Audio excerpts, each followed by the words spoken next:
where we explore how to build freedom through the entrepreneurial process. Our goal is to provide you with the tools and mindset needed to create your lifestyle of independence and flexibility. I'm your host, Justin Blincoe, and this is episode 6, From Amish Markets to Bitcoin, with our guest, Will Pangman, Director of Marketing for Airbitz. Please follow us on Twitter at Liberty E Podcast and Facebook/Liberty Entrepreneurs. Show notes are found on our website, libertyentrepreneurs.com, as well as on YouTube. Will is the Marketing Manager of Airbitz, a company dedicated to increasing Bitcoin adoption around the world while staying true to the decentralized principles behind blockchain technology. In the recent past, Will has been involved with the Bitcoin personal finance app, Tapeke, the Bitcoin Foundation's Education Committee, the College Cryptocurrency Network, Digital Chamber's Bitcoin Education Day on Capitol Hill, the Open Bitcoin Privacy Project, and the Cryptocurrency Certification Consortium. He's also a frequent guest on the World Crypto Network's weekly live panel show, the Bitcoin Group. Will, a warm welcome to the show. Thanks so much for having me, Justin. So that's quite a mouthful. Obviously, you stay busy, and over the next 30 minutes or so, we want to get into as much as we can. But let's start with the beginning. What was your first entrepreneurial experience, and what impression did that have on you? I grew up in kind of a libertarian-leaning household. My father espoused those beliefs and principles, and he was a criminal defense attorney in southeastern Wisconsin.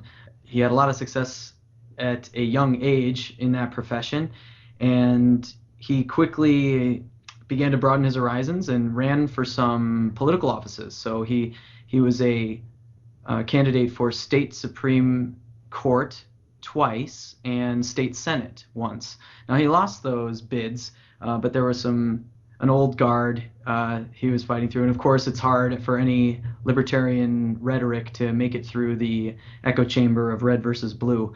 But my first entrepreneurial experiences were selling his campaign to people as a young kid. So I was maybe not even quite in middle school yet when I started to do that. So 10, 11, 12, 13 years old for that time period. That was a lot of fun. I always have been encouraged by my dad to approach adults as though I'm allowed to talk to them, and just be respectful and command the language, so that I could earn respect and trust in talking with people. And he always encouraged me to, sell little things. So another entrepreneurial experience I had as a little kid, we lived on a farm and we would go to Amish auctions, which are kind of like festivals, parties, and business auctions all in one. I would see little Amish kids selling their parents' wares for their parents, and I wanted to do the same. And so I asked my dad, what could I do? And he didn't, he was busy with other things, so he told me to figure it out for myself. And I think, he gave us some little bit of spending money, like $20 each or something for the day. And I used mine to buy some of the product of one of the other kids and sold it for a premium myself because I wanted to experience that. So I guess it was little things like that. And then, of course, the usual like lemonade stands and bake sale outside my driveway or neighborhood or school or whatever, those kinds of things. So I was always looking for things like that as a kid.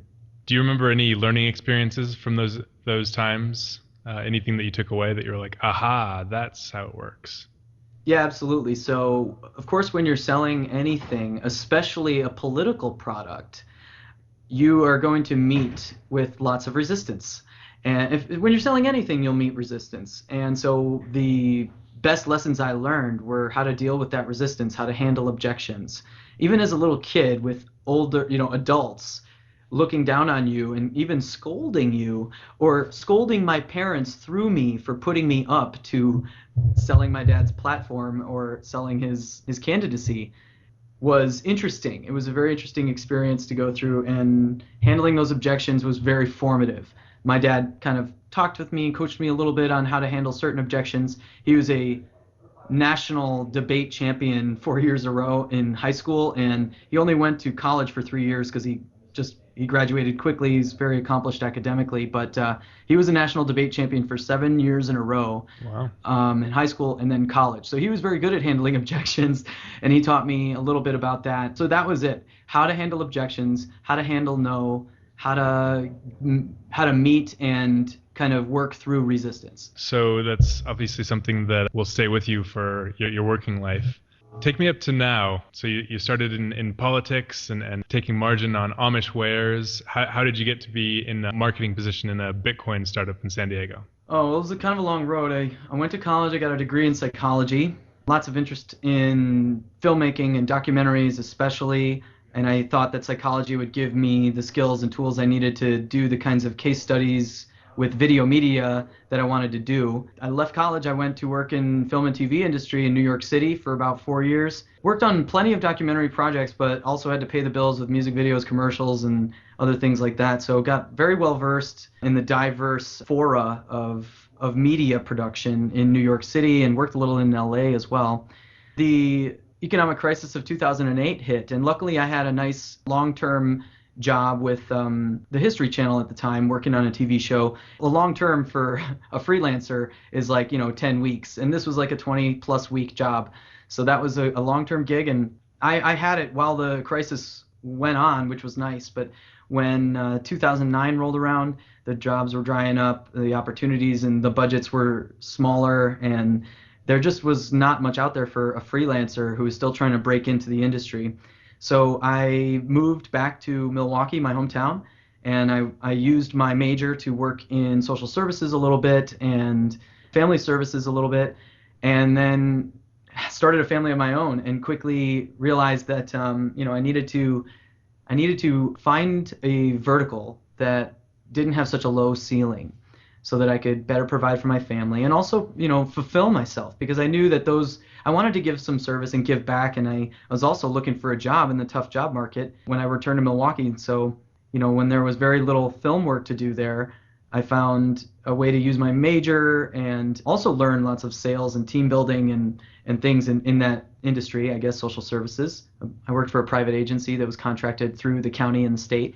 Yeah, it was a very interesting experience there. That led me to breaking away from that and helping a family business. A family friend of ours had a marketing and promotions business, and he needed a lot of help bringing his company into the 21st century.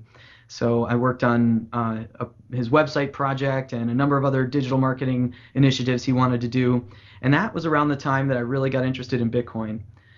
So while I was there, I just couldn't concentrate on that work anymore, because I was just so fascinated and enamored and just sucked into the Bitcoin vortex. And how did you first hear about Bitcoin?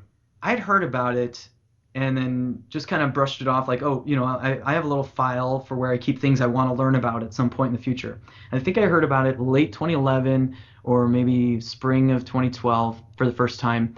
And then again crossed my radar in the fall of 2012. There was a little bit of a price run up at that time, and also the big news piece about the Silk Road had hit the web, and I think I saw that as well. And I just started to learn about it. Then I bought my first Bitcoins in late 2012. I was able to buy, I think, 5 Bitcoins, and they were about $14 at that time.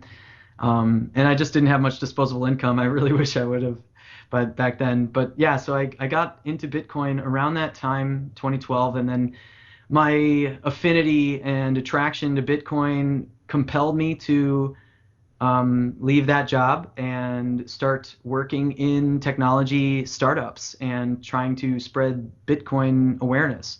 So I started a Meetup group, a couple Meetup groups actually, and they grew pretty quickly. I was working for another video production startup that did explainer videos, was really pushing the Bitcoin through that as well, and reaching out to Bitcoin companies because I thought that they really needed these explainer videos. You might have seen them, your audience might have seen, little cartoons that are 1 or 2 minutes long that kind of tell you what a business does, what pain consumers have or people have, and how the business or product solves the pain.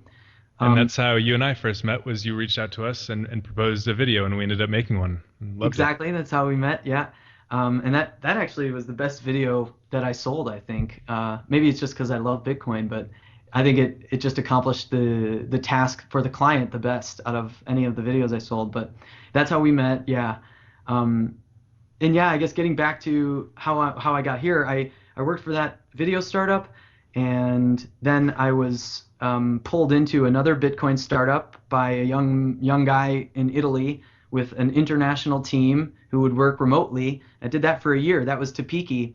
It's like a mint.com, but for Bitcoin addresses. And that project is still being built. As it was maybe ahead of its time because it's doing a lot of the things with privacy and security that we do here at Airbitz, which a lot of folks at the time, maybe 2 years ago, thought that there was really no demand for, even though the Snowden revelations had been out at that time. But now, of course, we're all seeing that privacy and security are huge concerns for small businesses and large, and actually products that preserve user privacy by default are in demand. So yeah, that's how I got to Airbitz. Yeah, as I travel the world, and talk to a lot of people about different IT things. One of the first questions is, are the servers in the US?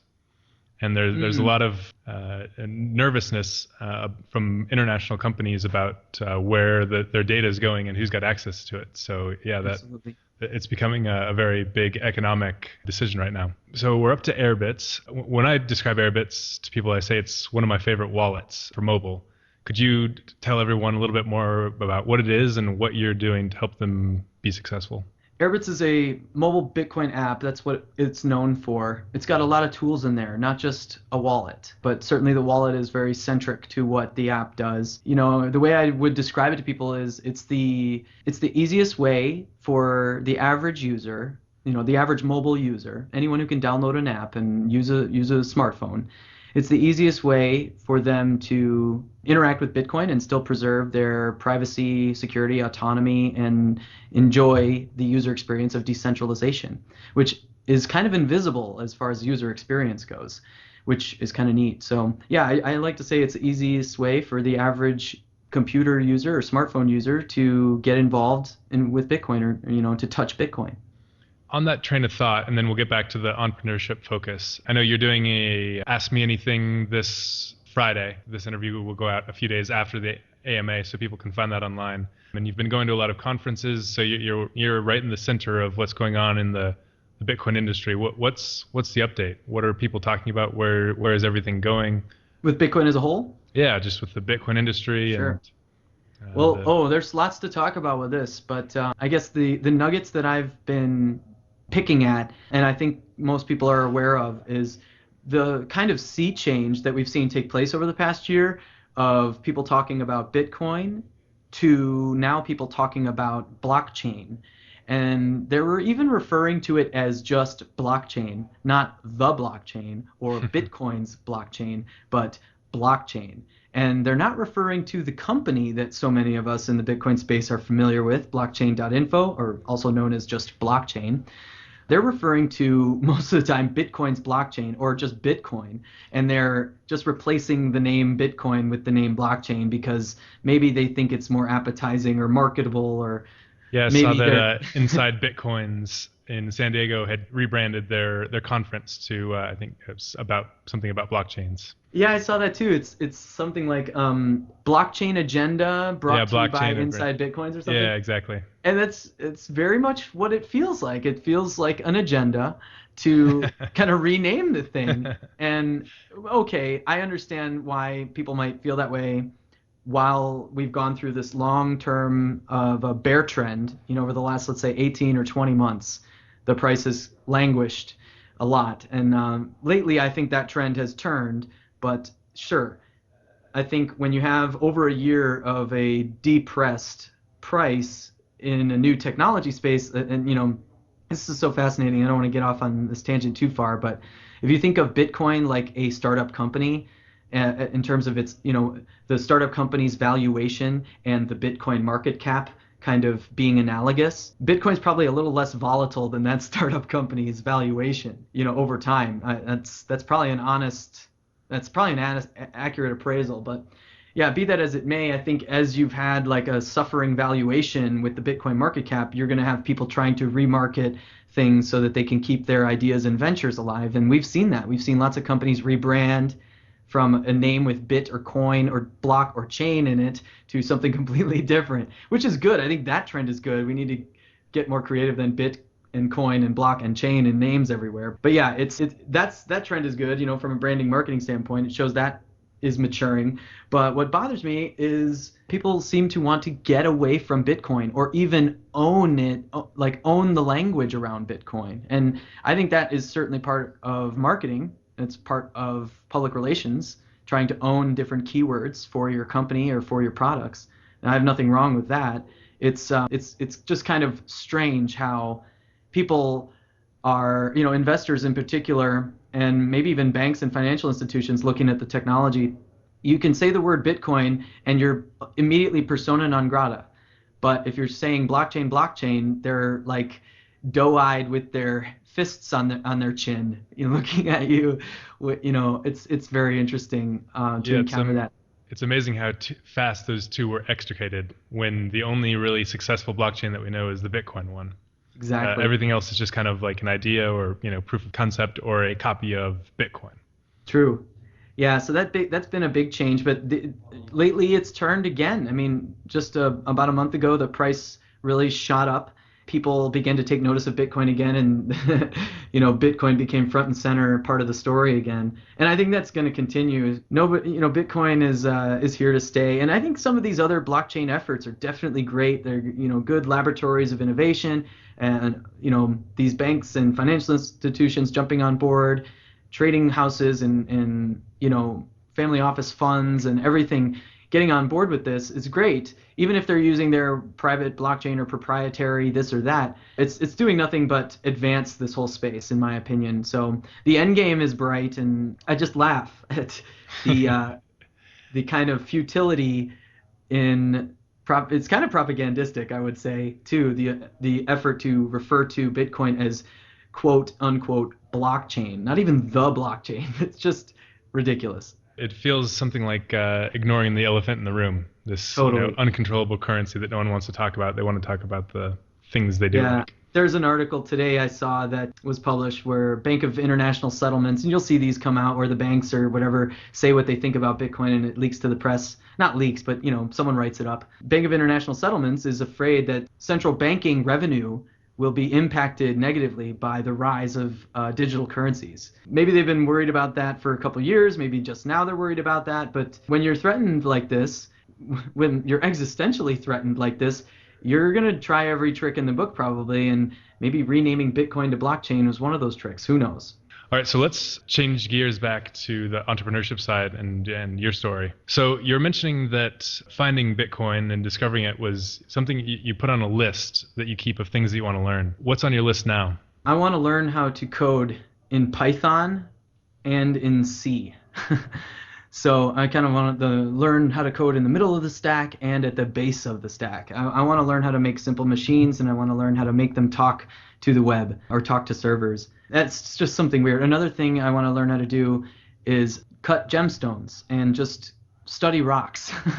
I'm not sure why. My son is almost 4, and he's super interested in it, I can tell. And, parents often shove their own interests towards their children. And many times children take them up because children love to model their parents, and they love their parents' approval, and they like to try things their parents expose them to. And I guess this is also another thing on my list, is what I'm trying to do is try to remind myself that he's his own person, he has his own interests, and if I can listen closely and facilitate what those interests are that have nothing to do with anything I've ever been interested in, then I think I'm doing a good job as a dad in that one area anyway. So yeah, he loves rocks, and I found a place here in San Diego that allows anyone to come in and kind of learn how to cut gemstones, and I'm going to do that. I'd like to show him that. They let kids and families in, and he can use the equipment because it's not going to hurt him. The kinds of rock cutting equipment they use is not too dangerous, where you'll slip and get a finger lopped off or anything. That doesn't happen. Yeah, so that's weird, and that's something I just put on my list. Another thing is yoga lately. I've never thought that I would be interested in yoga. I always loved the idea. I've done silent meditation a lot, but never really kinds of physical meditation like this. So that's on my list as well. And there's a huge backlog. Let's just put it that way. That's cool. I think a lot of people file a lot of those things away, but don't necessarily have a list. And having that list and chipping away at it is what can break you into new things, such as getting into Bitcoin and moving to San Diego with your family. Yeah, I think everyone out there should, and maybe they do, and some people have them already and they just don't think of them this way, but I think it's a really good idea to have something completely outside of work or even outside of your home. Time for yourself where you address the health of your body, the health of your mind, and let's say the health of your spirit. So the health of my mind thing is I want to learn how to cut these gemstones, and I want to learn how to listen to my son and his interests. And the health of the body is obviously, the yoga. And I think that's health of the spirit as well. And then, of course, another aspect of, health of the mind is to keep, learn something totally new, a new language. In fact, a programming language. In fact, 2 of them, because that's what I would like to one day do for hobby, I guess. In your time in New York and Wisconsin and now in San Diego, you've worked as yourself and along a lot of successful entrepreneurs. What characteristics do these entrepreneurs share that make them successful? Well, it's definitely, you have to be a good listener. And by that, I mean, often you're going to hear things that you don't like and you want to react to or defend yourself against. Maybe there are judgments, maybe there are criticisms, and you have reasons or excuses for these things. And I think the trait that I've seen most immediately useful in any situation for an entrepreneur is the ability to take criticism, take feedback, take judgment, and use it. And really this is true of any kind of input in our world, I think. Any inputs that you as a human being receive or collide with can be used constructively. I make it my job or my game to kind of figure out how to use the inputs that I collide with or interact with constructively.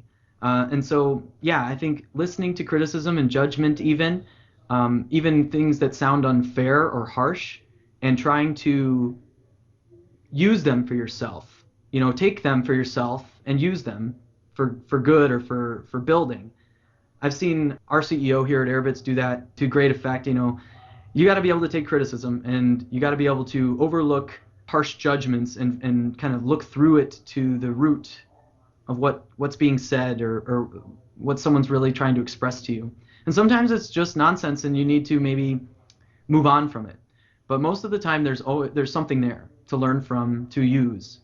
So I think that is probably the number one trait. The entrepreneurs that I follow and like to, little daily updates from certain people, whether it's Fred Wilson at Union Square Ventures or Gary Vaynerchuk or Elon Musk and Peter Thiel, Mark Andreessen, the types of people that we interact with a lot in the Bitcoin space or we hear about a lot, that's what they're doing. Some of them, maybe they put on a public face that's very prideful or very confident or certainly accomplished. All those people have great accomplishments. They also are vulnerable and they will humble themselves and they will admit to the world that they have a lot to learn still. So I think that's the key. And aside from your list of things to learn, what's your strategy for learning? When you take one of those off the list, how do you go about it? How do you learn these new skills? I like to learn hands-on, but I love reading and watching and listening too. So, on the subject of mistakes, can you think of one off the top of your head that you've made in your entrepreneurial pursuits? Oh man, it's like every single day. There's so many. It's the listening thing. I've been better at this a lot lately, but I think reacting to criticisms and judgments to save face or something, it's really unnecessary. It's really a waste of time, and I still fall into that trap from time to time. So that's a mistake that might come up even daily for me. I guess a big mistake, I would say, is just waiting too long to make a choice, make a decision. I think I waited too long to go full-time Bitcoin. Even though when I actually made that decision, I had no backup plan. I had almost zero savings. It was very, very risky, but I still think delaying it for the few weeks that I did while I mulled over the choice was a mistake. Some opportunities came and went because of that. So yeah, I think being deliberate and just taking those leaps of faith in yourself is so important. And if you don't, those will be mistakes, I think. Let's talk about your views on marketing and your actual role at Airbitz. What kind of tools are you using to organize your life to get the message out there, and what strategies do you pursue to try to speak to your clients? And I think the most important thing is to be human, be real to each other, right? Be transparent or vulnerable.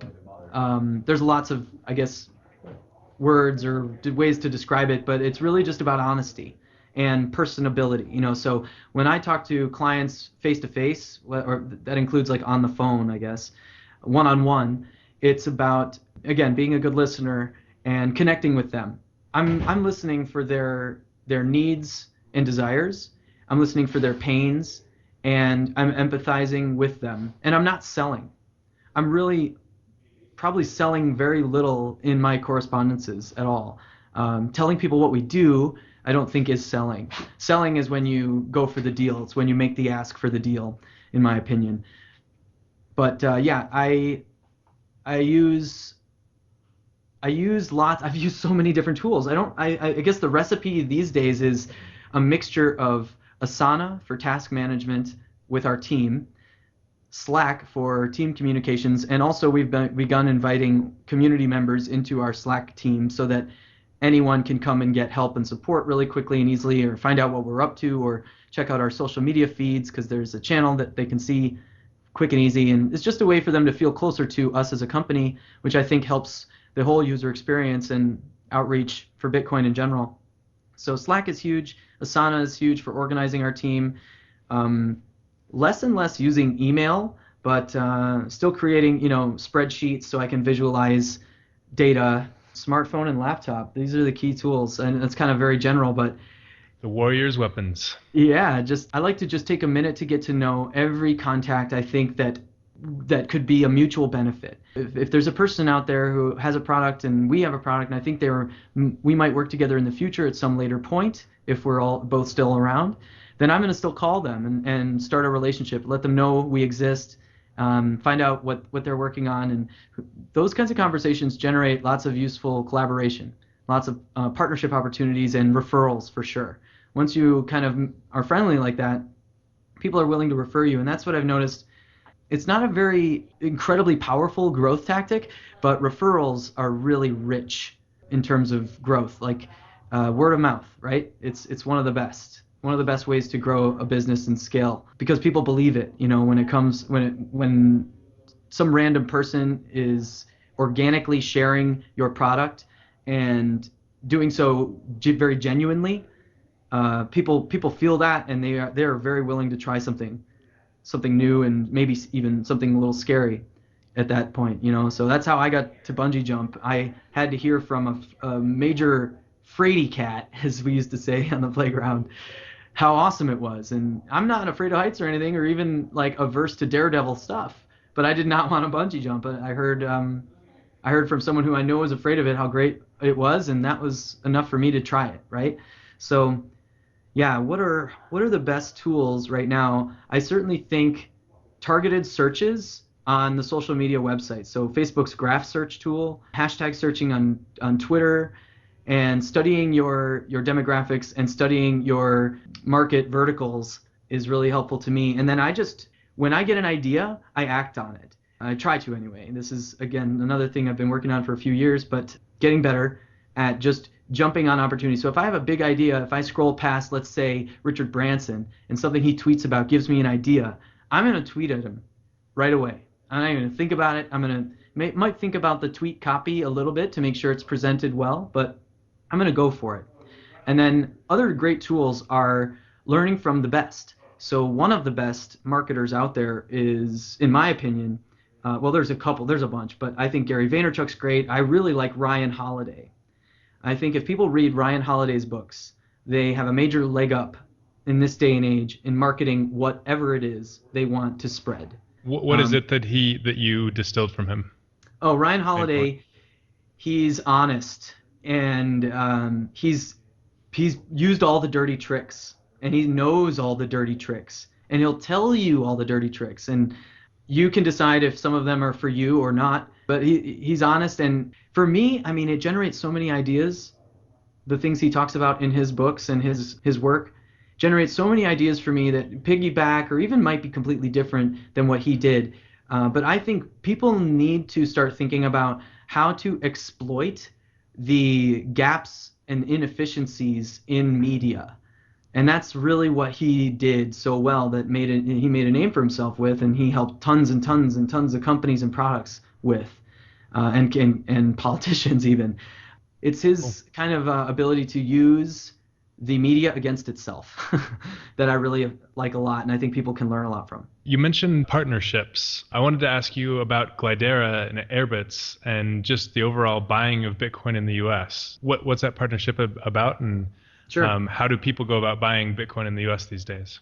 Sure. So we partnered with an exchange service called Glidera, and they're really like an API exchange service. And they're integrated in a couple mobile wallets now. I know CoPay, which is BitPay's multi-sig wallet, as well as Airbitz. And I know they have more coming. And basically what this allows, the way they've built their product, it allows for a wallet like Airbitz that preserves user anonymity, privacy, security, to still be able to engage with, let's say, a service that uses KYC and AML, without Airbitz having to be involved in that process. So we can deliver functionality to our users where they can buy and sell Bitcoin in a heavily regulated jurisdiction like the US and still enjoy the autonomy that Bitcoin provides inherently. So we call it a non-custodial Bitcoin exchange because you can buy Bitcoin from Glidera by connecting your bank account from within our app. And when you buy the Bitcoin, Glidera sends it to your Airbitz wallet, which you, as a user, have complete control over. And same when you sell Bitcoin from your Airbitz wallet to Glidera, it goes directly to your bank account. There's no exchange account that it sits in that you have to then withdraw to your bank account. It's seamless like that. So the only custody that Glidera ever has of your funds is during the matching and settling of any trade, which is really cool. I think it's the first non-custodial Bitcoin exchange integration like this. So that's kind of how it works. And it's only in 20 US states at the moment, but hopefully more soon. And Canada, I should say. Canada, we launched last week. So how long does it take users when they say, all right, I want to buy or I want to sell? Have you gotten any feedback on the timeline? If people out there in the audience have been longtime Bitcoiners, maybe they had a Coinbase account in the early days of 2013. It's about the same sort of time frames as it was for Coinbase back then. Glidera is a lot smaller than Coinbase is now, of course, and they're still in beta with the service. So perhaps these limits and time frames change in the weeks to come. But right now, it takes between 3 to 5 days for Bitcoin that you buy to be delivered into your Airbitz wallet. It's just part of the KYC and the friction in the U.S. financial system, right? And that's them waiting for the ACH and all the correct thing, yeah. Yeah, and that's also how they can protect themselves from any fraud too. So again, when you have all this friction and all these loopholes for fraud, then you end up with more friction to patch the loopholes for fraud. And you know this very well, I think, from your time with Coinapult and deciding to domicile outside of the U.S. and then to not even serve the U.S. Mm-hmm. So it's a pain in the butt for U.S. customers, but for folks out there who are willing to wait, maybe let's say you're buying some Christmas presents or something and you want to use some Bitcoin, you can rebuy the amount that you spent and it'll be there in a few days, and maybe that's a nice experience for you. Canada, I don't know if the timeframes are any sooner. I think the experience is much the same. So there is a little bit of wait time there. Let's move into the rapid fire, and you can take as long or as short to answer as you want. Okay. So you've already given us a couple, but I want to see if I can pull another out of you. Can you share a tool, shortcut, or hack that's helped you succeed? I feel like they're very subtle, and there's many of them. Tool, shortcut, or hack that has helped me succeed. Meetup.com. Create a meetup and hold weekly events. Announce your events in advance so that they're it's a repeating event. And make sure that you have something interesting and slightly different every single event. And the reason, and this is a lot of work, but the reason to do a weekly event at the same place at the same time is because people will see your event posted. They'll want to go, but they won't be able to. But if it's the following week at the same time, they won't forget to make it there the following week. or the subsequent week. But if you have biweekly or monthly or infrequent or just inconsistent, I guess, in your scheduling, it will be a lot harder for you to grow your membership. And the reason to grow your membership as quickly as possible is this is one of the best networking tools there is, to be a meetup organizer. So this was a tool that helped me immensely find new friends, find new teammates. Many projects were able to be accomplished, and whereas without Meetup, it probably would have been a lot of false starts, a lot of loose ends as well in terms of projects and things like that. So I think, yeah, meetup.com, be a meetup organizer, hold weekly events, same bat time, same bat channel, and whatever your field is, and make it interesting. A great way to make it interesting is to contact influential people in your market, in your vertical, in your industry, and invite them to Skype in or Google Hangouts in to your meetup. And you can advertise that you're talking to the CIO of Expedia.com if you're a travel agent meetup or something like that, and people will come to hear from this person who's beaming in. Then another easy thing you can do that, especially if you're using Google Hangouts or YouTube, is record it and then post it online forever, so that your meetup group or your company has its own YouTube channel, and you generated this content that lives there forever and will, again, bring you traffic forever. Again, there's tons of ideas around just meetup.com and holding regular meetups. I highly encourage regular meetups. Weekly is hard, it's a lot of work, but it can be done, and you should try to do it. If there's no way to do weekly, then bi-weekly works, but anything other than that doesn't work in my experience. I'm glad you mentioned that. I actually have a meeting tomorrow to try to create a Bitcoin meetup here in Costa Rica, where I'm living here for a while. So. Oh, awesome. Yeah, let me know when you get that up and running, and I'd love to talk to you more about that. Cool. I absolutely will. What book has influenced you the most in your entrepreneurial endeavors? There's been very many. I think The World's Greatest Salesman, it's called, by Og Mandino, is a great one. It's great for anyone who's in sales or marketing, but it's a book about entrepreneurship. It really is. Another great book that I love, which kind of ties into what we were talking about with learning before, is a book called The Art of Learning by Josh Waitzkin.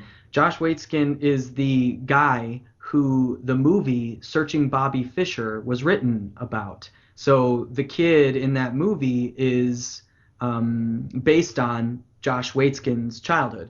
So he is a chess master from a very young age 8 or 9, I think, is when he got his first major victories or whatever. And he played chess all through high school and his early 20s. And then he decided that he wanted another challenge, which was Tai Chi Chuan, which is combat Tai Chi, tournament Tai Chi. And so he became a world-renowned, world champion even, in Tai Chi Chuan, which is one of the most competitive martial arts worldwide. And so he writes this book that's kind of a biography about his learning process through his mastery of chess and his mastery of martial arts. It's incredibly fascinating. And this is a guy who's had access to incredible brains and personalities throughout his life. Tony Robbins, Richard Branson, these kinds of people he's had access to and learned from, and now he's beginning to help athletes. Especially lately, he has a school where he helps athletes because of his ability to master these two very different disciplines. And he talks about the similarities in the book. It's a fantastic book for anyone who needs motivation, anyone who needs help exploring a new thing or encouragement to explore a new thing because they might think it's too late for them or something. So The Art of Learning by Josh Waitzkin. And another great book I'll recommend, Ryan Holiday. This is not a book about marketing or business as much as it is about self-help or something like that, and it's called The Obstacle is the Way. It's really for anyone out there who's a fan of philosophy or enjoys philosophy, it's a book about Stoicism. It's a modern rendition, if you will, of the Stoic philosophy. And I'll just kind of leave it at there. Those 3 books I read in the past 3 years, somewhere in the past 3 years. I've read The Art of Learning now twice. Who is your most influential entrepreneur? Yeah, I think about people like Aaron Swartz a lot, people like Amir Taaki, people like Cody Wilson. I think about them a lot, and just especially Cody Wilson. He's just a really incredible entrepreneur, um, and he's more than an entrepreneur if you know anything about Cody Wilson and what he's been working on, and just an incredibly well-read young man. I guess he's not really young anymore, but he's very seasoned now. But yeah, he's been someone that has captured my fascination, and I agree with quite a bit. And I really love how he does culture jamming. Culture jamming is this thing where you're breaking social engineering. Really, you're getting in the way of managed expectations and managed groups of people. You're disrupting that process for the people who might like to keep the choice between Coke and Pepsi. Cody Wilson types come along and they show people, you know, kombucha. I don't know, so that's a funny analogy. Anyway, I respect them a lot, but I think the person who I've directly learned from the most and kind of been inspired by the most is actually your sister, Justin, Sarah. She, watching her from afar, as we were becoming friends when she joined the Bitcoin scene, and just watching how quickly she made a name for herself and the kinds of projects she involved herself with, and how quickly she brought them to prominence and fruition, some of them, was so impressive. And just that she is the age she is when she's doing this, that her confidence level, her fearlessness, she embodies so many of the core qualities that an entrepreneur needs and probably can't learn or doesn't have time or courage to learn. She just seems to have these things naturally. And yeah, I mean, she's dealt with some things, and as you obviously very well know, in her personal life too, that are just both harrowing and triumphant and everything in between. So being a friend of hers has been awesome, and just being inspired by her from afar has kept me going at times when I wondered if I shouldn't.